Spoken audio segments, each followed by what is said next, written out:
most software kind of forces you to adapt to it. And, there's a big learning curve with the operating system we're using, huge learning curve. I don't know all the parts of it. We've been on it for a year.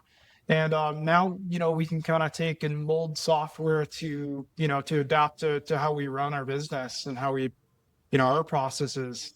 And instantly, like you're saying, Sam, if somebody doesn't like something, we can make an instant change. Welcome to the Roots of Success, the premier landscapers podcast that brings you the latest tips and strategies for successful landscape business. I'm Jim Callai, one of the principals and coaches of McFarland Stanford. Jason New and I started McFarland Stanford to coach landscape businesses after years in the industry ourselves. Now, more than 10 years since we began, McFarland has a deep bench of coaches and subject matter experts who work with our clients on very specific issues of business. Whether you're struggling with people, profits, or just day-to-day challenges, our coaches and guests have the real-world experience and practical advice to help you build a thriving and profitable landscape business. Welcome to another episode of the Roots of Success podcast. My name is Kevin Keim, and I'm your host today. I'm joined today by two of our ACE peer group members, Sterling West from Newport Avenue Landscaping, located in Bend, Oregon, and Sam Zale from Zale's Lawn and Landscape in Rochester, New York. Welcome, gentlemen.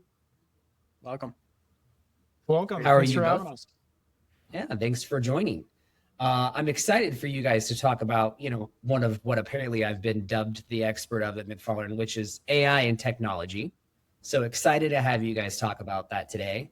But I want to give a quick caveat, since this is like, are we tired of AI yet, or is it officially beaten down? I don't know where we feel as a society on it. But I do want to give the caveat today that today is not a conversation around theory. Today is a conversation around execution, what the two of you are actively doing with AI in your companies. So welcome. Excited for you guys to share it. Let's talk first a little bit about what got you guys to this point. Was it frustration? Was it an opportunity?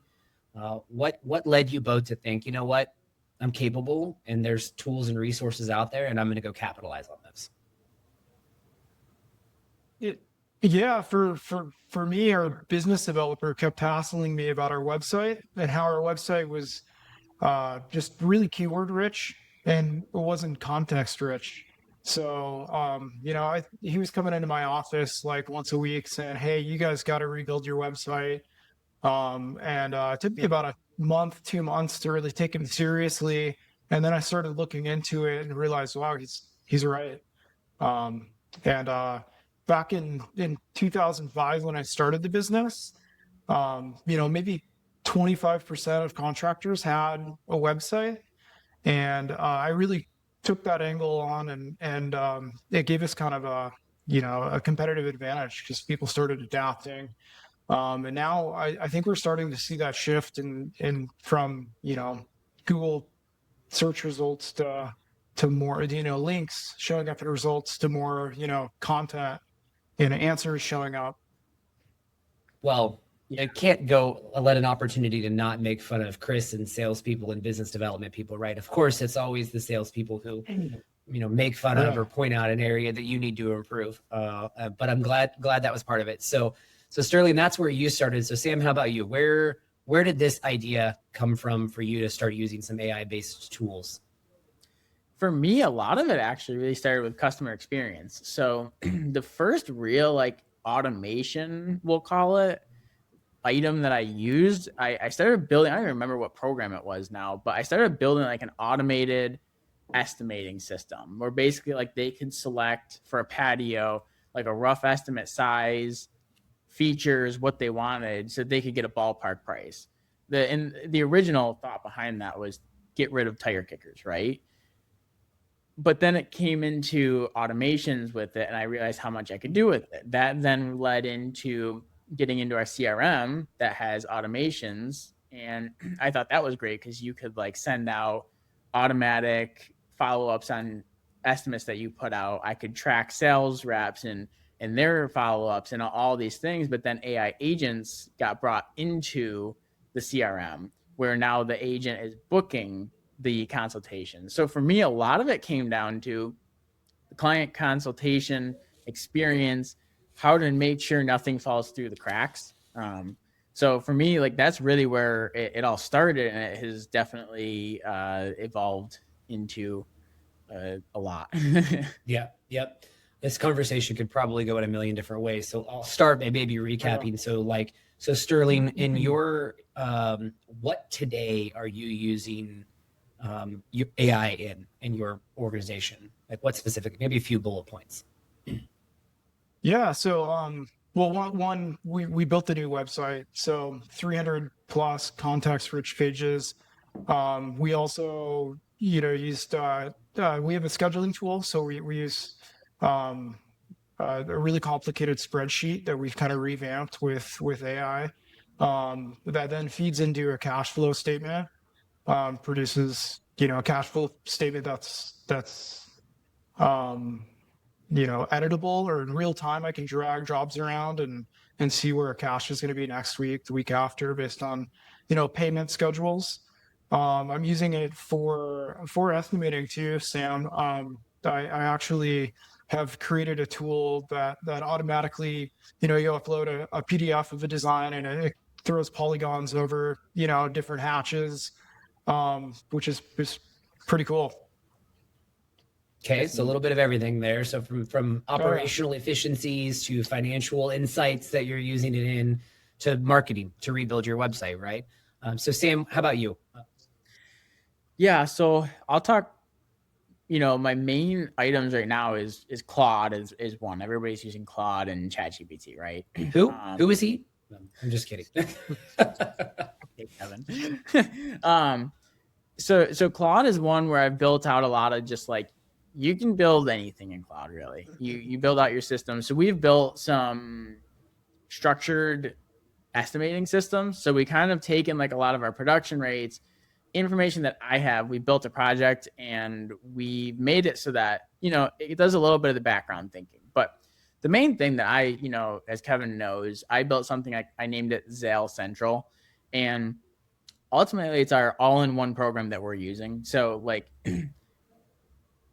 the bottleneck we found in our company is we just have so many systems. And I'm sure a lot of people can relate to that, where I just recognized, onboarding with an HR program, Asana, task management program, LMN, project management program, the list goes on. I mean, you had Zapier, all these different things. There's so many programs that we can have. And it became kind of a bottleneck because the efficiency of going from one to the next and trying to get the data from one and everything to transfer to other things was kind of crazy. So it all started this winter when we were having some issues with snow, and somebody had been telling me about a program that you can, as you've called it, Kevin, AI building, using AI to build what you need. And it evolved from one little part of a program that I thought would be cool to track our snow operations to now it is our entire program. We have crews clocking in and out of it, tracking jobs, scheduling. Their time off is going in there. We have our entire mechanic hub in there. It's an all-out program where it's all customized just to my company. And when guys tell me they don't like something, I can go in and just fix it. Even today, there's switching from one job to the next. I was like, oh, that's kind of clunky. I'll fix that tomorrow. So that's really how we're using it right now. So let's back up for a minute. So Sam, are you a developer? I'm an AI user. There you go. So no, you're not a software developer. You're not a software developer, right? So think about that for a minute. You took what you felt was a rigid workflow or a complicated tech stack within your organization, maybe even arguably an expensive one by the time you add all of those up, and then looked at it and thought, you know what, I'm going to take and solve one small portion of my business. What you did, you started there with, your snow operations, and then have eventually, sounds like, essentially created your own custom operational suite for your organization. Yeah. Pretty much. Yeah. Perfect. Yeah, I think, that's a good point, Sam, is like most software kind of forces you to adapt to it. And, there's a big learning curve with the operating system we're using, huge learning curve. I don't know all the parts of it. We've been on it for a year. And now, we can kind of take and mold software to, to adapt to how we run our business and how we, our processes. And instantly, like you were saying, Sam, if somebody doesn't like something, we can make an instant change. Yep. I think the level of insights, right? I mean, as somebody who operated a business and operated a software program similar to what the landscape industry uses, right? The hardest thing was to run a report or to generate data in the moment that you needed it, right? And it always felt like there was a time where you would be looking for something else and you'd find the report or the data that you needed from 2 weeks ago. And you're like, oh, so that's how I find that, right? But I don't need that now, right? So I think it was interesting. And Sterling, when we were talking about this before we decided that this would be a great topic for a podcast episode, you had mentioned where you were using AI to help kind of flag or control important milestones in projects that had nothing to do necessarily with the software. I think you were referencing like permits or something along those lines, right? Could you maybe talk a bit about how you were using the AI tools that you were using just to keep the multiple people involved in a project, to get that kickstarted within your company to make sure that, our T's are crossed and our I's are dotted? Yeah. So the design build market here in Central Oregon's kind of slowed down. So we started pushing into commercial install work. We're primarily like 70% install. And so the operating system that we're using, it doesn't really have great visibility, like on a calendar for all of our projects.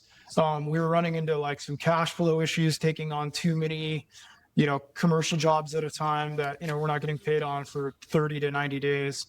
And so I kind of set out to build this calendar replacement within, we use Manus, which is like an AI development agent to build all our AI tools out. And so, now everything is on this interactive calendar that we've built where I can drag and drop jobs around. It pushes to a cash flow report, shows us, what cash flow is going to be like next week.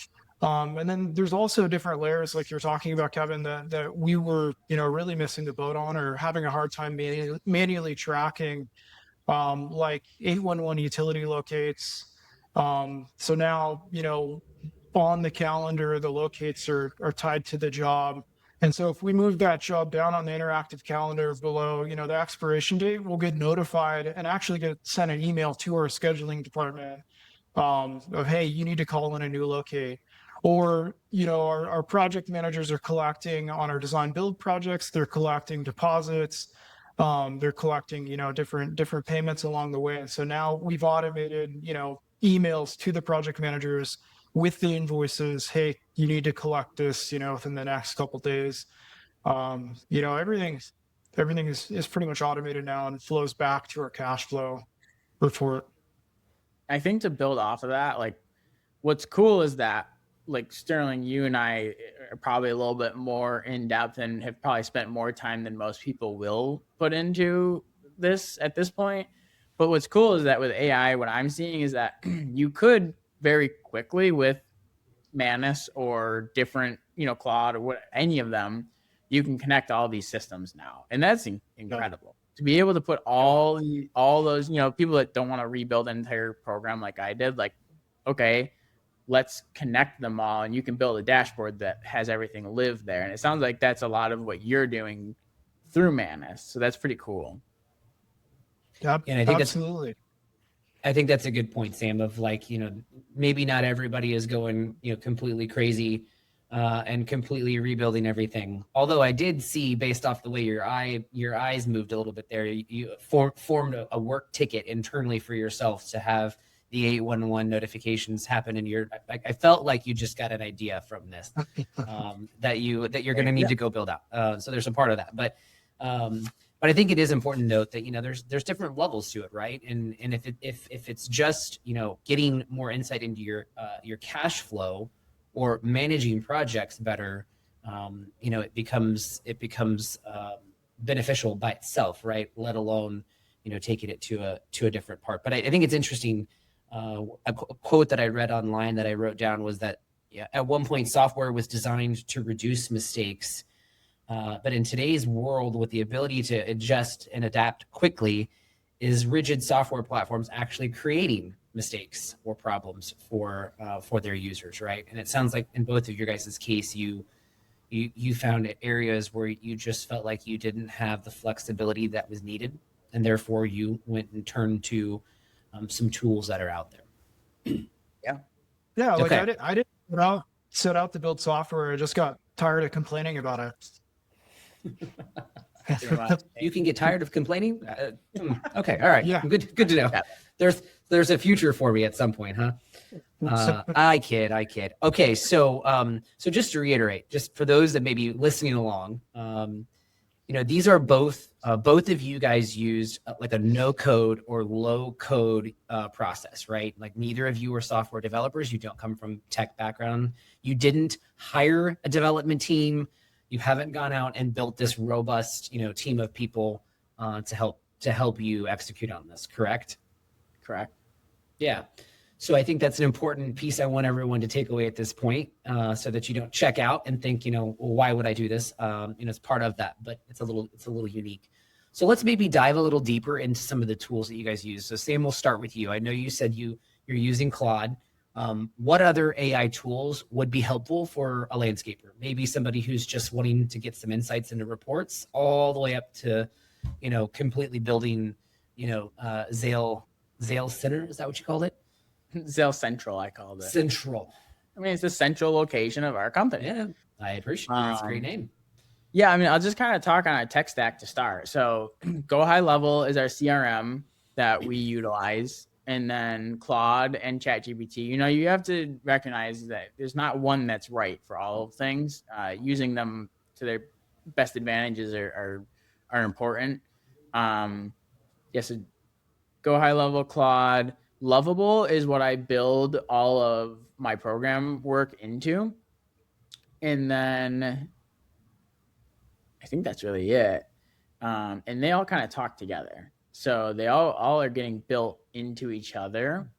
So yeah, like with Lovable, you can build your own landing pages. You can build your operating programs, and you can build AI agents into there to kind of, again, like you were saying, Sterling, review and flag things. So yeah, that's a big part of how we're doing it. And with the CRM, how we're utilizing it, again, I said the AI agents is actually booking that for it, and it's all built into it. So it's very I want to piggyback off what you're talking about, Kevin, and how easy that is for people. It takes the matter of just understanding it. And I didn't understand any of it. I just either knew people that could explain the steps to get me started. And once you start, it's very easy. I think both of you can agree that once you understand how to prompt it correctly, it goes along with the flow after that. It's not that hard. So yeah, I think that's like really one of the biggest things for me is you just got to start. It's not hard, and you don't need any experience. Just play around with something, have an idea that, again, like you said, having a problem. Yeah. Yep. So Sam, what's in your case, which is this maybe more robust approach to using this AI tool, what's the cost in this, if you don't mind? Like, is it comparable, cheaper than your old tech stack? Does it cost more, but yet you get benefits? Like, kind of walk us through how you've arrived at, the financial commitment to it. Great question. Yeah. So I started to really kind of add up, like Asana, it was $350 a month. I don't want to say it's like $75 per seat that's on there. So that's one. Then there was LMN. We were spending almost $2,000 a month on LMN, especially in the winter. We have 40 employees that are out plowing, and every single person has to have their own user seat. In LMN, they jacked that up quite a lot in the last year. And then what was the other program I was using? Well, in total, we were looking at about $2,500 to $3,000 in subscription fees. So the program I'm using is about $500 a month depending on how many credits you want, right? But once it's built, you really only need to spend about $100 a month. Then that gives you enough credits to make edits and kind of re-up to any new items you want to do, fixing things that aren't working correctly and all that. So, I mean, you can see that's a pretty serious savings there for our company. Talking about, let's say on a very moderate side, $2,000 a month, just $24,000 a year. I mean, that alone, that's half of a laborer out there. Right. You could add back into your company, or even just bonuses for the guys that you have that you want to utilize that money for. I think everybody can agree that even $12,000 a year is a pretty nice savings. Right. And I think the point to not get lost in all of this is I don't think you started it necessarily on the path of, hey, I'm going to save a bunch of money for the company. It was, there was a string that you tugged on that started to kind of just unravel around, trying to create some efficiencies. And I know, Sam, prior to our conversation for this, one of the things that you talked about, since those who have heard me speak at Grow or at our Connect conference talk about SOPs quite a bit, right? The part of what kind of perked my ears was when Sam was talking about, well, when I take a particular job and I build a proposal, then I put that on the schedule, it automatically pulls in the SOPs for your employees to see for that particular thing, right? And so that you have, back to that customer experience that you were talking about earlier, like it's through that sales process and then goes into the build and design process, right? To where, you have a higher chance of your employees doing what they're supposed to do, the way they're supposed to do it, when they're supposed to do it, because the platform is giving them the information in a timely manner, right? Yeah. That's awesome. Yep. That's cool. Yep. Pretty remarkable approach to that. So maybe, Sam, and then Sterling, will pivot over to you, where, just for those who may not fully understand what Lovable is, like, where does AI officially step into this, right? It's the whole thing. So, I mean, you literally, I'll tell you the process. I go to ChatGPT, I tell it what I want to do. I tell it to basically question me everything about my idea to build the script. So then it interrogates me, basically. That's what I tell it to do, actually. I tell it to interrogate me. I feel like I'm hostile to ChatGPT. So it walks through, gives me the script. I put it into Lovable, and it doesn't build it perfectly, but it starts the build based on that script. And then you kind of keep plugging the same thing back in and like, hey, how much of this is actually built? And then it'll give you a list and check marks and be like, okay, finish the rest. It's literally that simple, where you tell it what you want it to do. The hardest part is explaining what's in your brain to it and how you want it to do. You're basically just directing it. Yep, you're the conductor, right? And it's gonna go do its thing, but you kind of have to steer it, and it'll get off course, right? And you got to reprompt it and reorganize its thoughts or your thoughts, however you want to word that, to make it more accurate. Okay, perfect.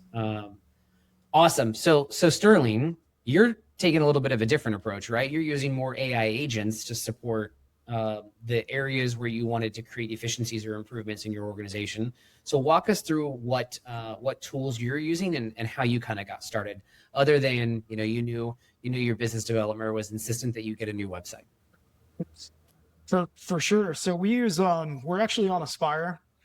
We pay about $9,000 a month for Aspire on average.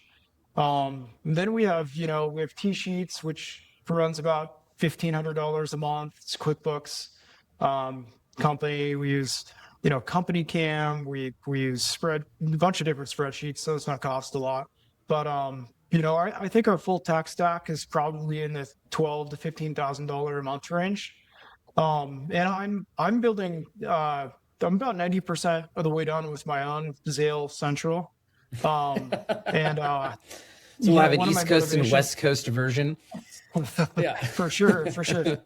I just got building, that the cash flow statement, builder, the scheduling tool. And I just, as I went along and just was, I guess vibe coding, things, just looked like, oh, wow, this is more and more possible to replace our entire tech stack with, with what I'm building through Manus. So I do use Claude, I use Chat, I use Manus, primarily Claude.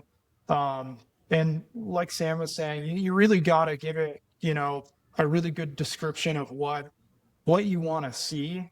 And then ask it things like, interrogate me or produce audits, because you can spend a whole lot of time, and spend a whole lot of credits if you're not, kind of, I guess, cross, prompting. So To make sure that you're going the right direction and doing the right thing, right?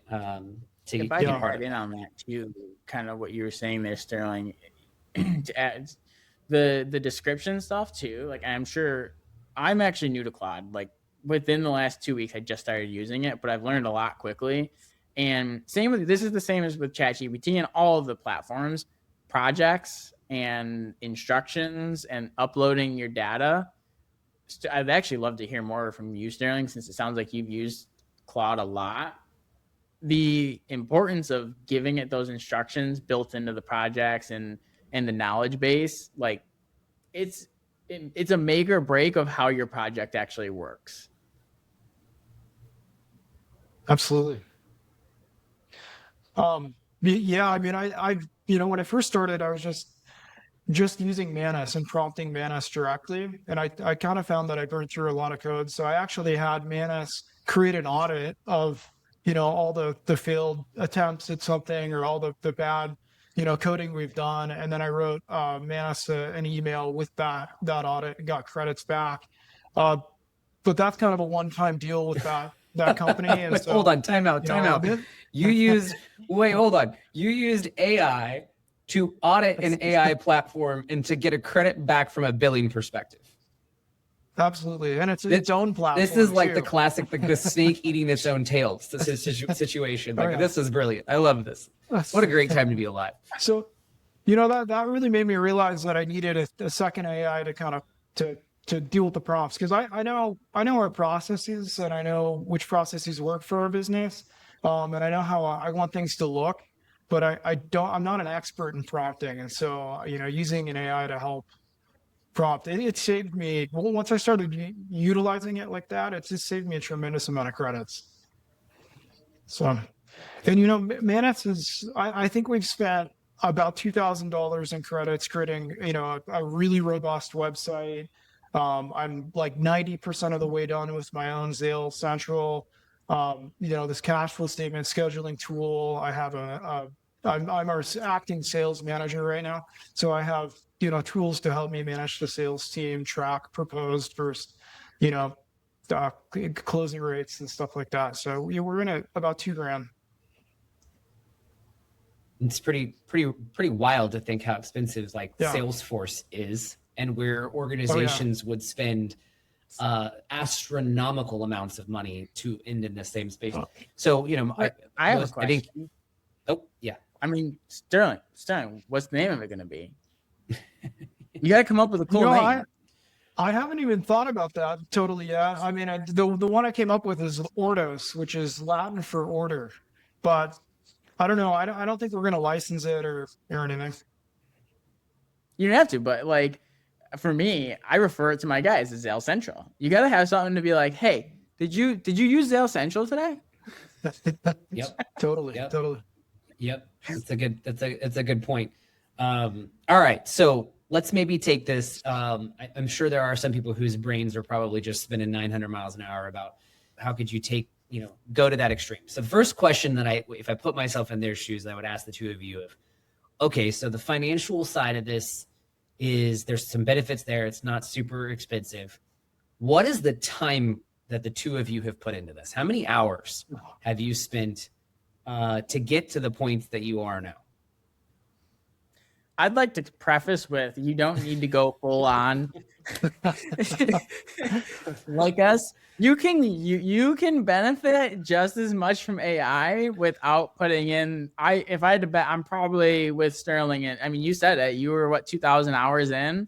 I mean, I may be more on the 1,000 to 1,200 hours. I definitely have a lot of hours into this though. My wife actually got really mad at me at Easter because I couldn't put my phone down, because it's all in the cloud. So you can code on your phone, you can code on your computer, on your laptop, you can talk into your device. And so I, I'm about a month of total time into it, but an obsessive month. Fair. But if you think about that in the context of like, what you're capable of doing, and I want to preface to remind everybody that, I use that analogy in the beginning of, it's like a little string that you tug on and things just kind of start to unravel, because the limits it is limitless at what you can do with it. But it could be as basic as doing some analysis of the data that you currently have in whatever platforms that you were using, or getting them to communicate effectively, efficiently, to build a process to follow up, right? I mean, I think that's the hardest thing with operational software platforms that we use in our industry, is that they're operational software platforms. And so they may not, I know, Sam, that's how you arrived at Go High Level, where you created this, you felt there was a need to create a more robust pipeline management and lead management platform with automation, to where you could remove, the old adage of follow up or fail, right? So you were able to say, all right, I'm going to remove the worst part about sales, which is the human, and automate the process to where we're more efficiently following up and communicating with our leads, converting more of them, building a better pipeline, and then ultimately, driving more revenue to your company. And that's where you may have part of where you started to where you've arrived today, of creating this, job is scheduled, SOPs are aligned, communications being automated internally as well as externally. I know you both talked about that quite a bit, right? Yeah. So, okay. I think the future too, I'm no AI expert, but I think the future is everybody's going to have AI agents, whether that's one, multiple AI agents. And your customer is going to be taking a picture of their backyard, submitting it to their AI agent, and then that AI agent is going to reach out to your company. And then your company's AI agent is going to be doing, design work, negotiating the contract, signing the contract between AI agents, with just some human level oversight. I mean, that's not too far off. Yep. Quality assurance will be important there, because then you just don't want, just like how Sterling got his money back out of his AI agent. We don't need your potential client to come up with some discount code out of nowhere that makes an unprofitable account for you. I don't think you're wrong. I think that may sound way tinfoil to a lot of people, right? Yeah. But I think at the end of the day, the thing that what it does is it's creating efficiencies, whether that's in communication or operations or all of the above. I think the thing I would maybe, as we kind of pivot to this, and this is where I want, what I want everybody in our audience to recognize is that, it's essentially a second brain for the two of you. And it's helping you both be better operators of your company. And I think that's the biggest maybe takeaways that I have had from this first half of this conversation is hearing you all know that you may not be software experts. You're not coders. You may not even have the idea of how you have an idea of what you want to fix, the problem or opportunity that you see, but you may not know how to get there. AI helps you get there, through prompting to figure out what that looks like. But the idea is, what you know, which is that there's an area that frustrates you, or a challenge that you may have, right? I think back to my time at Innovative, where we had this Teams channel that was MMDD. And I think we stole this from the CEO of AG1, who actually spoke at Ignite a couple of years ago. And she had this idea, right? So MMDD is makes my day difficult. And it was just this easy way for employees to basically dump the things that were slowing them down. And in my intention, I was just trying to, I have to keep in mind that this was 3 years ago, but feels like 30 years ago because of what AI, like I didn't have these things then 3 years ago, as wild as that is, to be able to I was just trying to find ways that we could improve our operations, either an SOP or training, or whatever tools or levers I had at that time to pull, to be able to improve operations. And here you guys are doing something basically essentially along those lines, whether it's coming from an employee of yours or internally, and you're essentially doing that exact same thing, identifying, what's making your day difficult, and then how do we go resolve that? Yeah, and I think you're mentioning it, like you said, it's about efficiency, and I think that one of the cool things is like AI can be used for a lot of wrong, and in a lot of wrong ways, but used right, you don't have to replace people. You can just make people more efficient, like you said, with the second brain. You help with making it so that one person might have a little bit more bandwidth. You could use Claude to quite literally take control of your computer now and have it input data. I've done that. I've had it where it pulls from Attentive our square footages and it puts it into LMN for an estimate. But I think the right mindset is in that way of helping your team be more efficient versus trying to replace team members. And, Right. kind of like Sterling said, it's going to be able to be where, the agent can do the majority of the work for selling it. And what that's going to do is it's going to make your sales rep be able to sell more. He's going to have less bandwidth. He's going to be able to focus more on, what's the most important part of sales? It's the human interaction part of it. And in person, he'll be able to spend more time with these clients now, because while he's meeting with somebody, it's getting all that data from the next client for 2 days from now. It's a great example of how an agent, improves the efficiency of an employee. And one could argue, and Sam, maybe you've seen this, has that impacted or improved the morale of that employee? Yeah, I definitely, like my office admin, he's probably the biggest user right now, but quite honestly, my office admin, my ops manager, and my service manager, they're all using it, and they're all talking about it every day. And I had a whole team meeting where I scrapped my entire agenda because I figured out some cool things about Claude, and I literally just did it and showed it to them, and ever since they've all been using it. And like my office admin, he has co-work input data for him at times. So it is, yeah. And the morale for it, it's as exciting as you can get for data entry. I think it's probably more of just like a relief to be like, I can focus on things that matter a little more.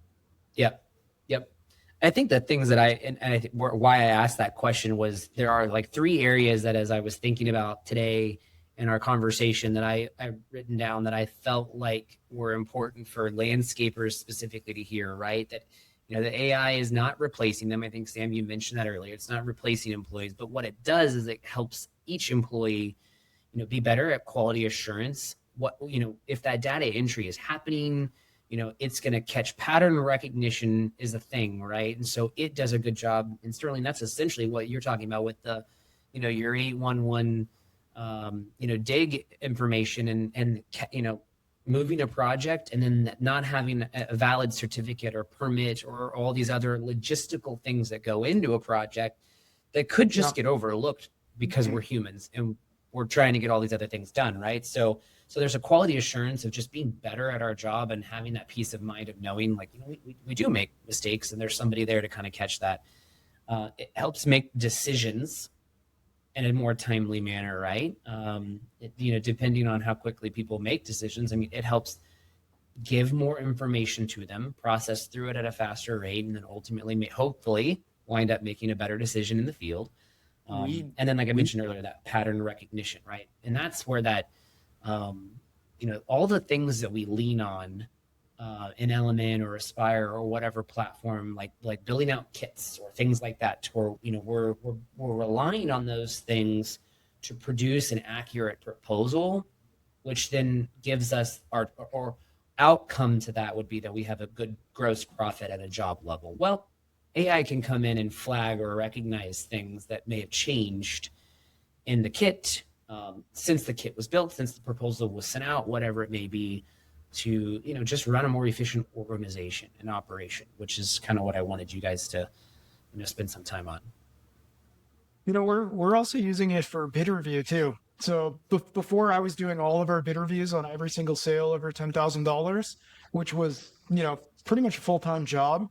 And I had really seasoned design build sales guys, and they're always, for occasionally missing, quantities of materials, square footages could be off, hours based on the way the kits are set up. And so I kind of built a bid review process where I submit, the internal Aspire estimate into our AI model, and it does the job for me. So for the most part, 90% of it. Does it actually spit out like you're off 10 grand? Or does it just tell you this doesn't look what? No, sorry, go ahead. Oh no, it'll tell me like, hey, the square footage of the sod is actually this based on, the way I've scaled this plan. You guys only have this in your estimate, or point things out, like hours missing from kits and on plants, in Aspire, travel time in the general conditions section, all of that. Perfect. All right. We covered a lot today. I appreciate both of you for giving your insight into this. I think the takeaways, I have several of them. I mean, I can go on forever about this, but I gotta keep it to 3, maybe stretch it to 4 here. One, I think that start with something is the answer to this, right? So start with just some basic prompts in whatever platform that you use to start to identify, okay, hey, I have this opportunity that I want to improve, or an area that I'm frustrated, and start to see how you can use one or multiple tools to help you all improve as operators. And I think that's an important part, which leads to my second takeaway, which is that you guys didn't go down this path because you didn't want to pay for software anymore, although that may be an unintended benefit that came out of this. You started on this path because you both wanted to operate at a higher level. And I know that there was, you could Google some quotes out there from Mark Cuban in an interview he did with CNBC where he talked about, companies who don't adopt AI will be left behind. I think you two are on the cutting edge. One could argue maybe even the bleeding edge of, Absolutely. not being left behind and producing better results for your company. Which leads to my next takeaway, which is that, agents improve your employees. Sam, you gave the example of your sales reps and how they're winning with AI. And then the third one, Sterling, which you just gave us, which is, bid review or auditing bids before they go out the door to improve the financial output of your company as a whole, which are just a couple of great takeaways of ways that you guys are using AI to improve both of your organizations. Well, thank you both for your time, Sterling. We eagerly anticipate the naming of this software in the future. For sure. I think you could. Yep. You've got some kids and some animals names that you could pick from if you wanted to, not get creative, or just ask AI to come up with some names for you. Which I'm imagining where the Latin it maybe came from. That I don't want to. I'm not trying to steal your thunder. Okay, there we go. Yeah, I didn't want to. I'm not that creative. As you guys go through that. So thank you all for joining today on this episode of the Roots of Success podcast. Look out for our next and future episodes and subscribe to our podcast on whatever your favorite platform. And thank you both for joining today. Thanks for having us. Thank you for having us. Thank you for listening to this episode of Roots of Success, brought to you by the subject matter experts at McFarland Stanford. Have a question you want our coaches to tackle in a future episode? You could submit that at mcfarlandstanford.com/podcast. And to find more helpful content from McFarland Stanford, follow us on X, LinkedIn, Instagram, and Facebook. If this or any of our episodes have piqued your interest in ACE peer groups, we encourage you to join us at ACE Discovery. Just check out the events tab at mcfarlandstanford.com. This is Jason New, co-founder and principal at McFarland Stanford. We'll see you next time.